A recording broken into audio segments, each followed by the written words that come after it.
மனம் நினைத்தால் அதை தினம் நினைத்தால் நெஞ்சம் நினைத்ததை முடிக்கலாம். இந்த பாடல் வரிகளை நீங்கள் எல்லாருமே கேட்டிருப்பீங்க. பாடலாசிரியர் பா. விஜய் அவர்கள் எழுதின ரொம்ப அருமையான தன்னம்பிக்கை வரிகள். நாம் மனசு வச்சா நம்ம நினச்ச விஷயம் எல்லாத்தையுமே அடைய முடியும். இந்த வரிகளை நீங்கள் கேட்டால் மட்டும் போதாது, நீங்கள் உங்கள் லைஃப்பில் அப்ளை பண்ணி பாருங்கள். கண்டிப்பாக நீங்கள் நினச்ச விஷயத்த அடைய முடியும். அதுக்கு நம்ம ஃபஸ்ட்டு நம்ம மனசு எப்படி இயங்குதுன்னு தெரிஞ்சுக்கணும். ஸோ வாங்க வீடியோக்குள்ளே போகலாம். வீடியோக்குள்ளே போகிறதுக்கு முன்னாடி நம்ம சேனலை மறக்காமல் சப்ஸ்கிரைப் பண்ணிக்கோங்க. அப்போ தான் அடுத்தடுத்த பயனுள்ள பதிவுகள் கண்டிப்பாக உங்களை வந்து சேரும். நான் ஏற்கனவே சொன்ன மாதிரி நம்ம எல்லாருக்குமே இருக்கிறது ஒரே மைண்ட் தான். ஆனால் அது நமக்குள்ள 2 வகையாக பிரிஞ்சு இயங்கிட்டுருக்கு. ஒன்று கான்ஷியஸ் மைண்ட் அப்படின்னு சொல்லக்கூடிய வெளிமனம், இன்னொன்று சப்கான்ஷியஸ் மைண்ட் அப்படின்னு சொல்லக்கூடிய ஆழ்மனம். ஃபர்ஸ்ட் நம்ம கான்ஷியஸ் மைண்ட் பற்றி பார்க்கலாம். அது நமக்குள்ளே எப்படி இயங்குதுன்னு தெரிஞ்சுக்கலாம். அதாவது சுய நினைவோட கான்ஷியஸாக நம்ம லைஃப்பில் எடுக்கிற டிசிஷன்ஸ் எல்லாமே இந்த கான்ஷியஸ் மைண்ட்லேருந்து தான் எடுப்போம். ஃபார் எக்ஸாம்பிளுக்கு நீங்கள் உங்கள் லைஃப் பார்ட்னரை எப்படி சூஸ் பண்ணுவீங்க? இவங்க நம்ம லைஃப்பில் வந்தால் நல்லா இருக்கும்ப்பா அப்படின்னு ஒரு முடிவு எடுக்கிறீங்கல்ல, அந்த முடிவு எல்லாமே உங்கள் கான்ஷியஸ் மைண்டை சூஸ் பண்ணி தான் எடுக்கிறீங்க. இந்த மாதிரி தான் நீங்கள் எது பண்ணுறதா இருந்தாலும் சரி, நல்லது எது கெட்டது எது அப்படின்னு பகுத்தறிஞ்ச ஒரு விஷயத்தில் முடிவெடுக்கிறீங்கல்ல, அது எல்லாமே உங்களோட கான்ஷியஸ் மைண்ட்லேருந்து தான் எடுக்கிறீங்க.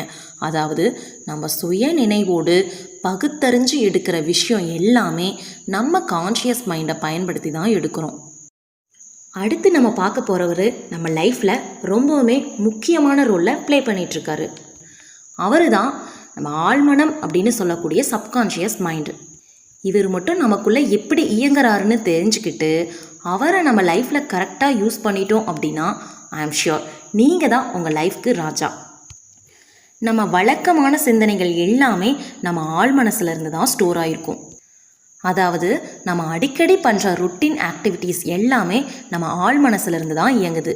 ஃபார் எக்ஸாம்பிள், நம்ம தூங்கி எந்திரிச்சதும் ப்ரஷ் பண்ண போவோம், அடுத்து காஃபி குடிப்போம். இந்த மாதிரி நம்ம வழக்கமாக பண்ணுற எல்லாமே நம்ம ஒவ்வொன்றையும் யோசிச்சு பண்ணிகிட்ருக்க மாட்டோம். அது எல்லாமே நம்ம ஆழ்மனசுலேருந்து தானாக நடந்துகிட்ருக்கோம். இதுக்கு இன்னொரு உதாரணம் பார்க்கணும் அப்படின்னா, நம்ம ஆரம்பத்தில் சைக்கிள் ஓட்டி பழகும்போது ரொம்ப பொறுமையாக ஃப்ரண்ட் வீலை பிடிச்சி பார்த்து பெடல் பண்ணுவோம். நல்லா ஓட்டினதுக்கப்புறம் அது நம்ம ஆழ் மனசில் நல்லா ஸ்டோர் ஆகிரும்.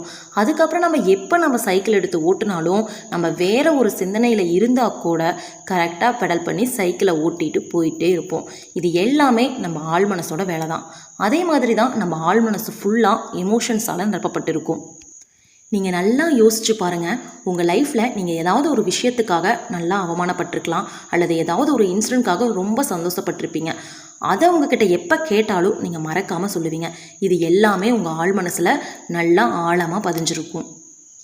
இதில் ரொம்ப முக்கியமான விஷயம் என்ன அப்படின்னா, நம்மளோட வெளி மனசு தான் நம்மளோட ஆழ் மனசையே கட்டுப்படுத்துது. அதாவது நீங்கள் உங்கள் வெளி மனசில் சுயநினைவோட நல்லது எது கெட்டது எது அப்படின்னு பகுத்தறிஞ்சு ஒரு முடிவு எடுக்கிறீங்கல்ல, அது எல்லாமே நம்ம ஆழ் மனசில் பாஸ் ஆகி ஸ்டோர் ஆகிட்டு இருக்கும். உங்களோட வெளி மனசு தான் உங்களோட ஆழ் மனசுக்கு கேப்டன். அதனால் உங்கள் வெளி மனசு என்ன சொல்லுதோ அதை அப்படியே உங்கள் ஆழ் மனசு நம்பும். உங்கள் ஆழ் மனசுக்கு உண்மை எது பொய் எது நல்லது எது கெட்டது எது அப்படின்னு பகுத்தறிய எல்லாம் தெரியாது. எப்படி பாஸ் என்ன சொல்கிறாங்களோ அது அப்படியே ஒர்க்கர்ஸ் கேட்டு நடக்கிறாங்களோ அதே மாதிரி தான் உங்கள் வெளிமனசான பாஸ் என்ன சொல்கிறாரோ அதை உங்கள் ஆழ் மனசு அப்படியே நடத்தி காட்டும். அதனால் நீங்கள் உங்கள் வெளிமனசில் என்ன நினைக்கிறீங்க அப்படிங்கிறதுல ரொம்ப கவனமாக இருக்கணும்.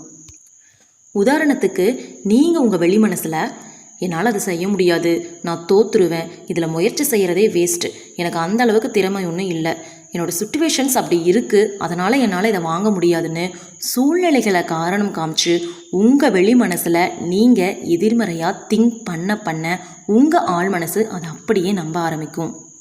உங்கள் ஆழ் மனசு என்ன நினைக்கும் அப்படின்னா, அதாவது நம்ம வெளி மனசான பாஸ் இப்படி தான் இருக்கணும்னு விரும்புகிறாரு போல் அப்படின்ட்டு உங்கள் ஆழ் மனசு நீங்கள் நினச்ச விஷயத்த அடையாமல் இருக்க என்னென்னலாம் பண்ணலாமோ அதுக்கான வேலையில் இறங்க ஆரம்பிச்சிடும்.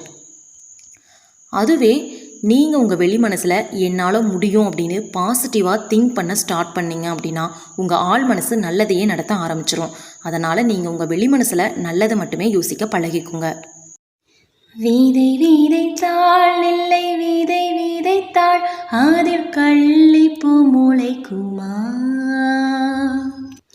இதே மாதிரி தாங்க நீங்கள் உங்கள் விளைநிலத்தில் நெல் விதைகளை விதைச்சா நெல் தான் முளைக்கும்.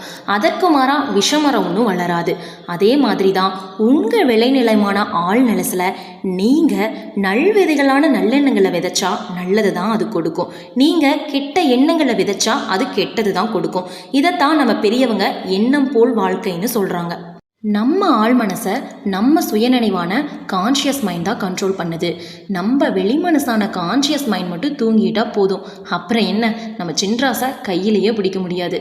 அதாங்க நம்ம ஆள் மனசை கையிலேயே பிடிக்க முடியாது. நம்ம வெளி மனசு தூங்கிட்டா நம்ம ஆள் மனசு நம்ம உடம்பை விட்டு வேற ஊருக்கு, வேற நாட்டுக்கு, ஏன் விண்வெளிக்கு கூட போயிட்டு வந்துடும். உங்கள் ஆள் மனசை நெருங்க விடாமல் கேட்டில் நிற்கிற வாட்ச்மேன் தான் உங்கள் வெளி மனசு. உங்கள் வெளி மனசோட வேலையே கெட்டதை நெருங்க விடாமல் உங்கள் ஆள் மனசை பார்த்துக்கிறது தான். உங்கள் ஆள் மனசு நீங்கள் வெளியிலேருந்து கொடுக்கக்கூடிய புற தூண்டுதலுக்கு டக்குன்னு ரியாக்ட் பண்ணுமாவாம்.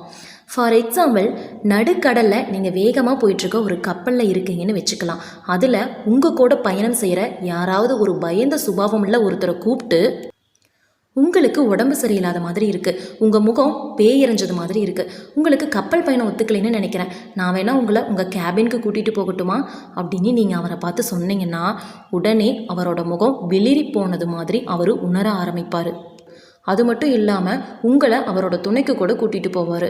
இதிலிருந்து என்ன தெரியுதுன்னா, மனதளவில் அவரோட ஆள் மனசில் அந்த எதிர்மறை தூண்டுதல்களை ஏற்றுக்கிட்டாருன்னு அர்த்தம். அதனால தான் இப்படியெல்லாம் நடக்குது. இதுவே இன்னொரு பக்கம் அதே வேலையாக அந்த கப்பலில் போயிட்டுருக்க கப்பல் குழுவில் உள்ள ஒருவரை கூப்பிட்டு உங்களுக்கு உடம்பு சரியில்லாத மாதிரி இருக்குது, உங்களோட முகம் வெளிரி போன மாதிரி இருக்குது அப்படின்னு நீங்கள் அவர்கிட்ட சொன்னீங்கன்னா அவர் நம்மளை பார்த்து காமெடி பண்ணாத அப்படின்னு சிரிப்பார். இல்லைன்னா உங்களை அந்த இடத்த விட்டே துரத்துவார்.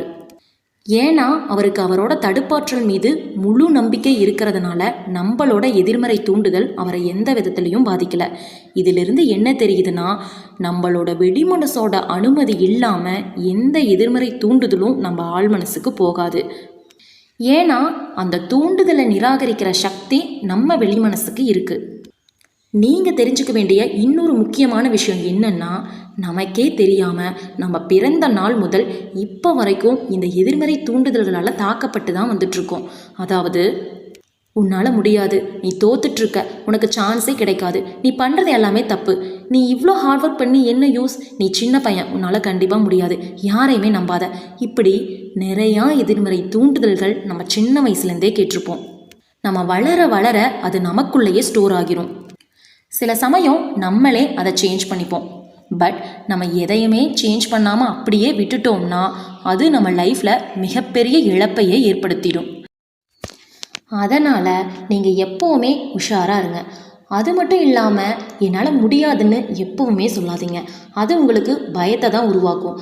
அதே மாதிரி நீங்கள் எந்த உங்களோட சொந்த முடிவை எடுக்கிறதா இருந்தாலும் சரி, நீங்கள் எடுங்க. மற்றவங்களை பற்றி யோசிக்காதீங்க. மற்றவங்கள உங்கள் லைஃப்பில் இன்வால்வ் பண்ணாதீங்க. இந்த பதிவின் மைய கருத்து என்ன அப்படின்னா, நீங்கள் உங்கள் நாள் முழுசும் என்ன நினைக்கிறீங்களோ அதுவாக தான் நீங்கள் ஆகிறீங்க. நீங்கள் நல்லது நினச்சா நல்லது நடக்கும், கெட்டது நினச்சா கெட்டது தான் நடக்கும். நீங்கள் உங்கள் வெளி மனசில் என்ன சொல்கிறீங்களோ அது அப்படியே உங்கள் ஆழ் மனசு கட்டளைகள் மாதிரி ஏற்றுக்கும். அதனால் நீங்கள் வெளியே என்ன சொல்கிறீங்க அப்படிங்கிறதுல கவனமாக இருக்கணும். தப்பி தவறி கூட இந்த மாதிரியான வார்த்தைகளை நீங்கள் யூஸ் பண்ணாதீங்க. நான் தோற்றுருவேன், நான் வேலையை இழந்துடுவேன், எனக்கு அது கட்டுப்படியாகாது, என்னால் அது வாங்க முடியாது அப்படின்னு நீங்கள் சொன்னீங்க அப்படின்னா அதை உங்கள் ஆழ் மனசு அப்படியே நம்பி அதை உங்கள் வாழ்க்கையோட அனுபவங்களாகவே மாற்றிடும். அதுக்கு பதிலாக நீங்கள் என்னால் முடியும், நான் அதை வாங்குவேன், கண்டிப்பாக எனக்கு நல்லது நடக்கும், நல்லது தான் நடந்துட்டுருக்கு அப்படின்னு உங்கள் ஆழ் மனசை நம்ப வைங்க. கண்டிப்பாக உங்கள் ஆழ் மனசு உங்களுக்கு அப்படியே அதை நடத்தி கொடுக்கும். நீங்கள் உங்கள் ஆழ் மனசுக்கிட்ட என்ன வேணுமோ கேளுங்க. உங்கள் ஆழ் மனசு தனக்குள்ளே இருக்கிற இன்ஃபைனைட் பவர், எனர்ஜி, உங்களோட ஆசைகள் எல்லாத்தையுமே யூஸ் பண்ணி நீங்கள் கேட்டதை அப்படியே கொடுத்துரும். சில சமயம் லேட்டாகவும் செய்யும். ஏன்னா உங்கள் ஆழ் மனசு கரெக்டாக அதை ப்ராசஸ் பண்ணிகிட்டு இருக்குன்னு அர்த்தம். அதான் லேட் ஆகுது. ஸோ உங்களுக்கு என்ன வேணுமோ உங்ககிட்ட இருக்க மிகப்பெரிய சூப்பர் பவரான உங்கள் ஆழ் மனசுக்கிட்ட கேளுங்க. உங்கள் விதியவே மாற்றி அமைக்கிற சக்தி உங்கள் ஆழ் மனசுக்கிட்ட இருக்குது. இந்த பதிவு உங்களுக்கு பயனுள்ளதாக இருந்தால் மட்டும் சப்ஸ்கிரைப் பண்ணுங்கள். கண்டிப்பாக உங்கள் ஃப்ரெண்ட்ஸ் அண்ட் ஃபேமிலிக்கும் ஷேர் பண்ணுங்கள்.